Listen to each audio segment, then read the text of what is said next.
stay bad, stay mad. Chip on my shoulder cause they treat me like an outcast. I ain't gonna take that, stay back. I'll be swinging hard till the hits come in all caps. I ain't gonna lay back, pray that someone's gonna help me. Ain't nobody like that. I ain't gonna wait, that's all fact. Give me one shot and I'll never get the throne back. Nagsisimula ang kabanata sa isang payapang lugar at ang lugar na ito ang tinatawag nilang Immortal Cultivation Sects. Ang larawan ay nagpapakita ng isang malaking gusali na may maraming palapag at isang bubong na may mga sulok.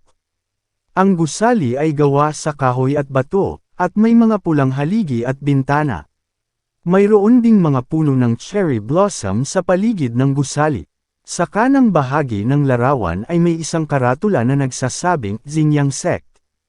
Isang estudyante mula sa ibang kaharian, si Ye Chen, ay nawalan ng lahat ng kanyang potensyal para sa immortal na paglilinang dahil sa pagkasira ng kanyang panloob na pool ng kapangyarihan.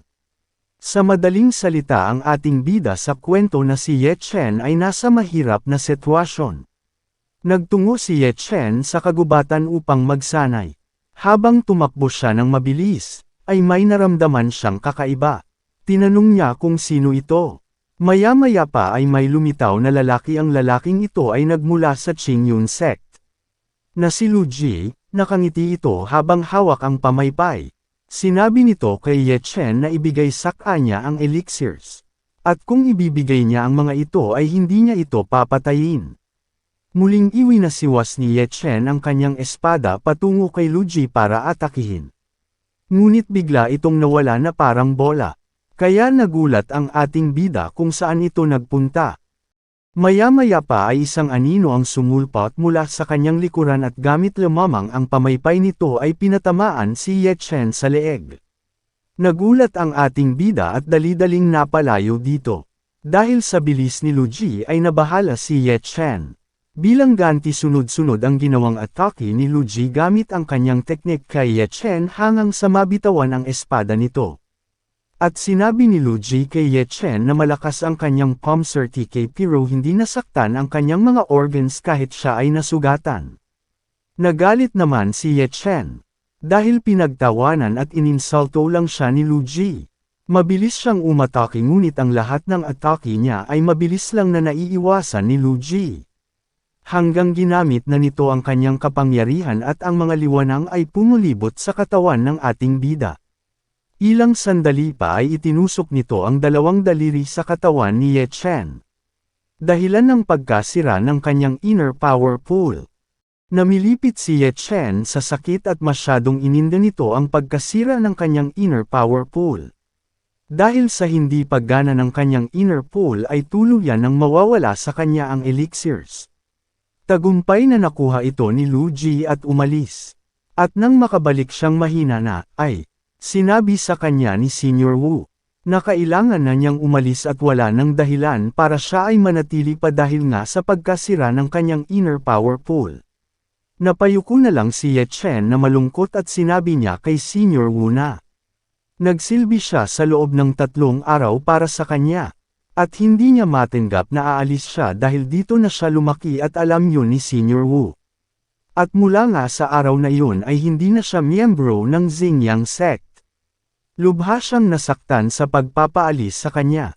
At habang siya ay palabas, sari-saring usapan ng mga tao ang kanyang naririnig. Ang 3 lalaki ay nag-uusap tungkol sa Ye Chen. Ang 2 lalaki na nakasuot ng puting damit ay nagsasabi na si Ye Chen ay isang kalunan at dapat na palayasin mula sa kanilang sekta. Dagdag pa ng 2 lalaki na ang sitwasyon ay nagbago ng malaki. Habang nakatingin ang mga ito kay Ye Chen.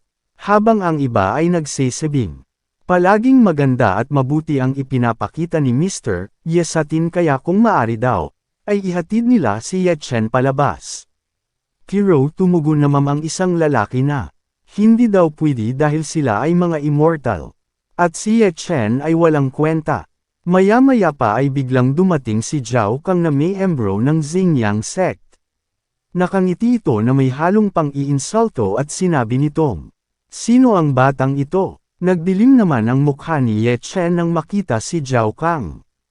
Dagdag pa ni Zhao Kang, hindi ba ikaw ang aming pinakamamahal na Mr. Ye? Habang madilim ang mukha ni Ye Chen ay nilampasan niya si Zhao Kang. Aniya, Mr. Ye, ano ang nagtulak sa'yo sa ganitong awkward na posisyon? Bilang kapwa, nakikiramay at malungkot ako sa nangyari sa iyo. Dagdag pa nito na may ngisi sa kanyang mga labi. Tika lang.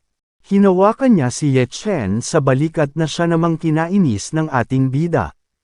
Aniya, umalis ka sa daraanan ko. Madilim ang mukha ni Ye Chen nagsabihin ito. Ngunit tumawa lang si Zhao Kang at sinabing, hinihingi mo bang umalis ako sa daraanan mo? Sino ka ba sa palagay mo? Iniisip mo bang ikaw pere ng dakilang Ye Chen na dati? Gusto mo bang umalis? Sige, papaalisin kita. Gumapang ka sa pagitan ng mga binti ko at maaari ka nang umalis. Siguro ay bibigyan pa kita ng ilang spiritual na bato para magastos mo sa iyong paglalakbay. Dagdag na pang-iinsulto pa nito kay Ye Chen. Habang tumatawa ng malakas, umawat naman ang isang lalaki at sinabi kay Zhao Kang na sobra naman daw yung ginagawa niya kay Ye Chen. Ngunit masama lang silang tinitigan ni Zhao Kang at nagwikang, gusto mo bang sapakin kita? Kaya naman dahil doon ay natakot ang dalawang lalaki, hindi na sila sumagot dahil sa takot. Bumalin naman ang tingin ulit si Zhao Kang kay Ye Chen at sinabi nitong, gagawin mo ba ang pagdaan sa pagitan ng mga hita ko o hindi? Ngunit maya-maya pa ay biglang may dumating na babae mula sa likod ni Ye Chen. Habang si Zhao Kang naman ay naghugis puso ang mga mata nang lingunin niya ito. Habang ang naruroon naman ay nagulat sa pagdating ng babae. Dahil sa taglay nitong kagandahan. Ang babaeng ito ay si Jining Shuang. Habang si Zhao Kang nahugis puso ang mga mata ay dali-daling lumapit dito upang batiin si Jining Shuang. Ngunit nilagpasan lang siya nito, na siya namang ikinainis niya. Linagpasan din nito si Ye Chen at sinabing mag-iingat sa kanyang paglalakbay. Habang ang ating bida naman ay nanlumo sa kanyang narinig. At sinabi nito kay Jining Shuang na kung kinakaawaan siya nito. Sumagot naman si Jining Shuang na hindi siya naawa, at nagpaalam na itong umalis. Matapos noon ay umalis na nga ang ating bida na may malungkot na mukha. Pagsapit ng gabi humiga siya sa lupa habang nakatingin sa kalangitan. Iniisip niya ang kanyang uncle at ang kanyang mga kaibigan noong bata pa. Habang inaalala ang nakaraan niya bigla siyang nagulat. Nang may apoy sa kalangitan ang pabagsak sa lupa. Napaopo siya habang tinitingnan ito at ang tansya niya ay babagsak ito sa kakahuyan malapit sa kanya. At nang bumagsak nga ito ay napuno ng liwanag ang kapaligiran na siyang ikinatakip niya ng mga mata gamit ang kanyang isang kamay. At nang silipin niya ito doon niya nakita ang apoy na bumagsak sa lupa. At tinatawag itong samadhi fire. Patuloy na umaapoy ang bumagsak na bulalakaw sa lupa. Dahan-daang lumapit si Ye Chen dito upang tingnan. At nang akmang hahawakan niya ito ay napunta sa mga kamay niya ang apoy na ikinagulat niya. Pero naging masaya siya at nagkaroon ng interes dito. Hahawakan na niya sana ang apoy gamit ang kanyang mga daliri. Nang bigla itong dumikit sa mga daliri niya na siyang ikinagulat niya. Pumikit ang ating bida at nag-inhale ito ginamit ni Ye Chen ang isang makapangyarihang pamamaraan na tinatawag na samadhi fire upang pagalingin ang kanyang inner power pool. Ngunit maya-maya pa ay nakaramdam ng matinding sakit si Ye Chen sa loob ng kanyang katawan. Bumagsak si Ye Chen at dumilat ang kanyang isang mata doon ay nakita niya ang makapangyarihang lugar na tinatawag na energy ocean. Ang apoy sa gitna ay maaaring kumakatawan sa isang malakas na enerhiya o kapangyarihan na nagmumula sa karagatan. Dito ay ipinakita ang iba't ibang antas ng kapangyarihan sa isang sistema ng pagsasanay. Ang bawat antas ay kinakatawan ng isang bilog na may iba't ibang kulay. Ito ay ang spirit concentration. Ang mortal essence, true yang, virtual spirit, empty inferno, at Holy Night. Maya-maya pa ay biglang lumitaw si Ye Chen habang napapalibutan ng mga dilaw na liwanag.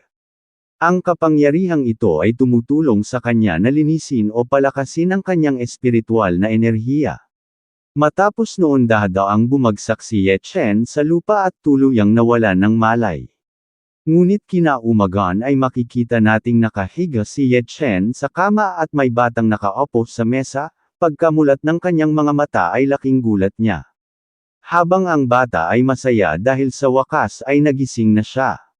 Napatanong si Ye Chen kung nasaan siya, at saang lugar siya naroroon. Habang nagsisilin ang bata ng maiinom ay nagpakilala siyang si Tiger. Dagdag pa ng bata na, narito ka sa Hengyu Sect. Kagabi ka nawala ng malay sa kagubatan kaya dinala ka namin ng lolo ko pauwi.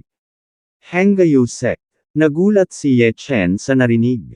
Iniisip ni Ye Chen na, may 4 na malalakas na institusyon sa Great Shu Kingdom. Ang Bloodthirsty Hall ay nasa hilaga habang ang Zhengyang Sect, Xingyun Sect at Hengyu Sect ay nasa timog. Sa isang banda, ang Hengyu Sect at ang Zhengyang Sect ay magkaribal. Dagdag pa niya, hindi pa katagal, pinalayas ako mula sa Zhengyang Sect, at ngayon narito na ako sa Hengyu Sect, ang karibal nito.